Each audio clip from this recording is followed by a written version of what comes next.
Welcome back. It is Thursday, October 24th in the NBA. My three best bets are on the way. Only 4 games on tonight, but I found 2 props I love, as well as a team money line pick that I really like. We'll talk about those in just one moment. As always, we recap how we did the previous day. It was a 2-2 day, losing a little bit of juice. We'll start with our winners. Pacers minus 3.5. I want to say the Pacers covered that 3.5 line for probably 30 seconds in this game against Pistons, but hey, it was the last 30 seconds, and that's all that matters. A big fourth from them. The Brook Lopez and Gary Trent Jr. same game parlay that smacked. Our 2 losers, I won't lie to you, neither of them were close. Bogdan played 17 minutes before recording his first PRA. Terrible game from him, terrible read from me. And then the Heat minus 1.5. They went into halftime. We thought, all right, we got a shot here, down 4. And then they had the longest halftime known to man, and they got smoked in the second half, losing by 20 or something like that. But either way, 2-2 day. Again, all these plays are half-unit plays. If you don't know what units are, just standard bankroll management term. 1 unit typically equals about 1-2% of your bankroll. So just limiting that exposure these first few games, and then we'll probably might have some 1-unit plays starting tomorrow. But let's dive into the picks today. We're going to go player prop, game pick, player prop, and end the video. Those are my 3 picks. Let's dive into the first one. Chet Holmgren. I like his over 15.5 points, minus 110 on BetMGM. Now, obviously, Chet coming into his technically 3rd year and missed his whole rookie season. And last year was technically his rookie season. And last year he played pretty well. But obviously, this is a Thunder team that has made some different changes to their roster. And we'll talk about those right now. But as for Chet, I like his over in points at minus 110 on BetMGM for just a half unit. And then if you want to take his PRA line, I don't hate that. I don't also hate this line at 16.5. Now, last season, Chet Holmgren averaged 16.5 points per game and 29 minutes per game.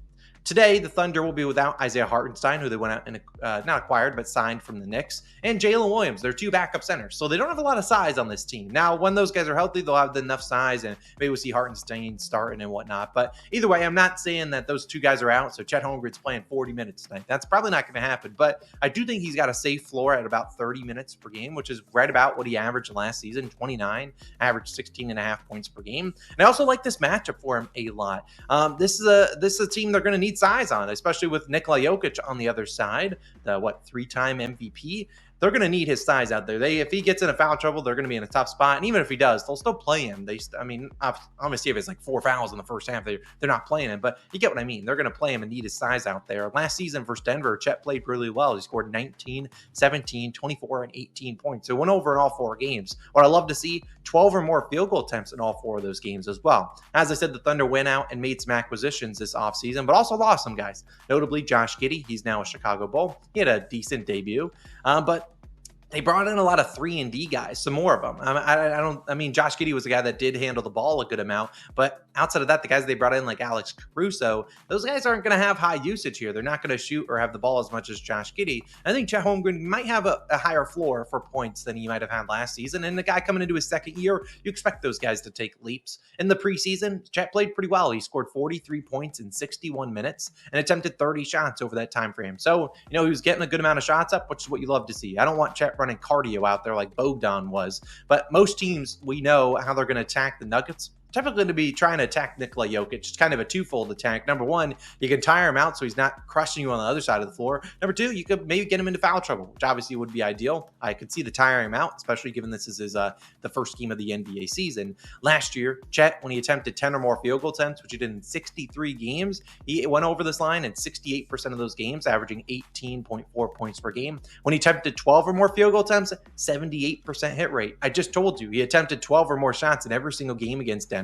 I think this is a game that he's going to be used a good amount. Shai Gilgeous-Alexander and Jalen Williams will get theirs, but the other guys are just kind of 3-point shooters. And if the Nuggets want to stay on top of those guys, I think Chet will get some open opportunities. You're thinking about a guy like Jokic, not really a guy that wants to leave the paint on defense unless he absolutely has to. I don't think he will unless you see Chet knock down maybe 2 threes and then be like, all right, well, I got to go out there and guard him. And we know Chet has the ability to take guys off the dribble, things like that. I really like this matchup for him. So give me Chet Holmgren. Give me his over 15.5 points for a half unit at minus 110 on BetMGM.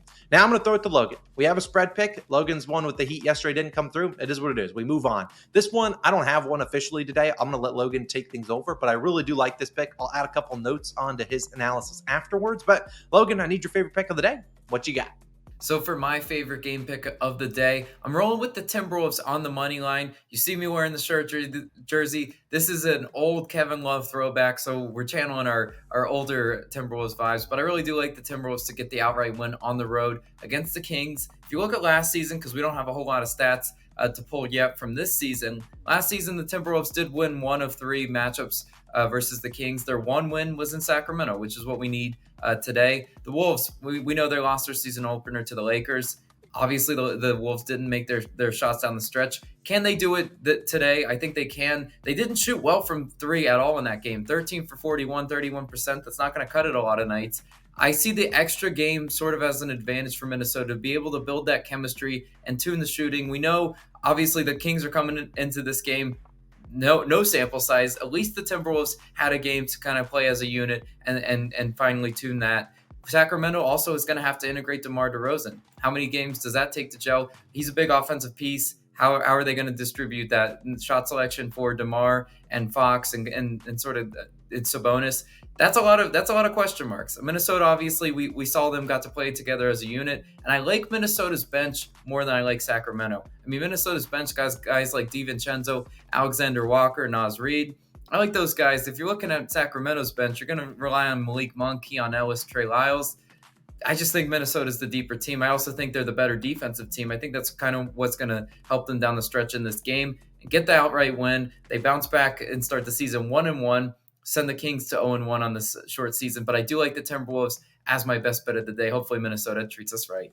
Yeah, again, like I said, I really like this Timberwolves pick. Again, just a half unit play at minus 118 on FanDuel. A couple extra notes. Last season, you saw the Timberwolves 32-17 straight up on the road, the second best road record in the league. Obviously helps when you win 57 games. Additionally, the preseason, the Kings 0-5. They didn't win a single game. Well, I'm not saying them. Look at the preseason. They're never going to win a single game this season, but the starters didn't look great. DeMar DeRozan in a game against the Blazers, he was a minus 33. They lost a game against the Jazz. They just didn't look good. And kind of adding on to Logan's note, I think maybe I'm a hater. I just don't think DeRozan's a great fit here. We think about who he replaces. Harrison Barnes, triggered, but if you know, you know. But Harrison Barnes known as being a three-point, stretch the floor kind of guy, 38 to 40% three-point shooter consistently. DeMar DeRozan never known to be a volume shooter. So I don't know if the spacing is really there for guys like Fox and Domantas Sabonis to really get active. I like that the Kings haven't really had any exposure in the NBA so far. This is their first game, whereas the Timberwolves obviously brought in some new guys like Randall and DiVincenzo. They had a game to get under their belt, didn't shoot the ball well. I do really like this Timberwolves money line pick. So again, that's our favorite game pick of the day. T-Wolves on the ML on the road. Let's hope they can get a W and refusal of the Kings to light the beam. If they're lighting the beam, I'm going to be in pain tonight. My third play of the day will be the guy on my shirt. Guy that is expected to make a huge leap this season, Victor Wembanyama. I like his over 15.5 rebounds plus assists, minus 120 on DraftKings. Again, just a half unit play.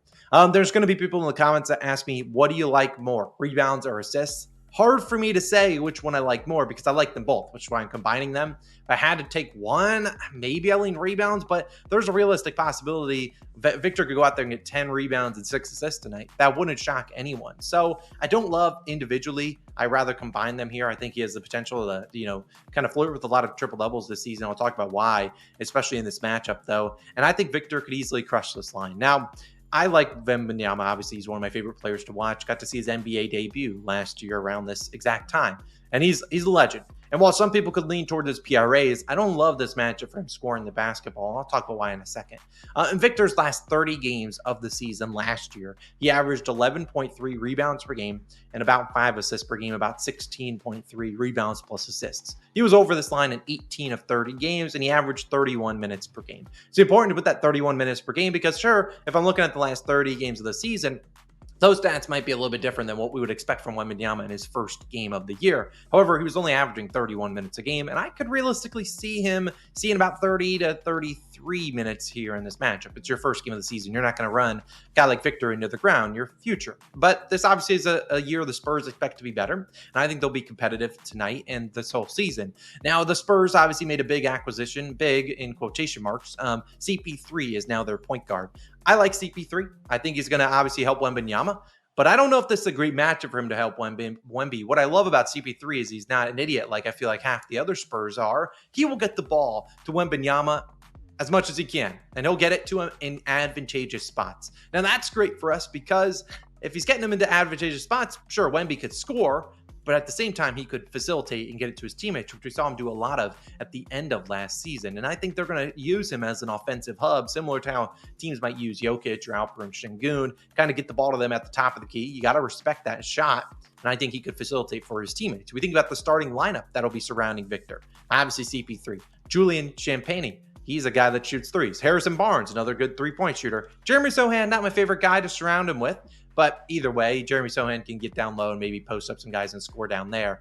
Devin Vassell is obviously out here, so a very high usage guy for this team, probably their second leading scorer this season. It's going to be out here. He'll be out for, I think, a few more weeks, if I'm not mistaken. So if you're on the Mavericks, who am I scared of scoring the basketball here? Wembanyama, and then who else? So I don't necessarily love Wembanyama's ability to score here. We saw defensively, the Mavericks were a great defensive team last season, especially towards the end of the year. That's how they made that finals run, is their defense was really good.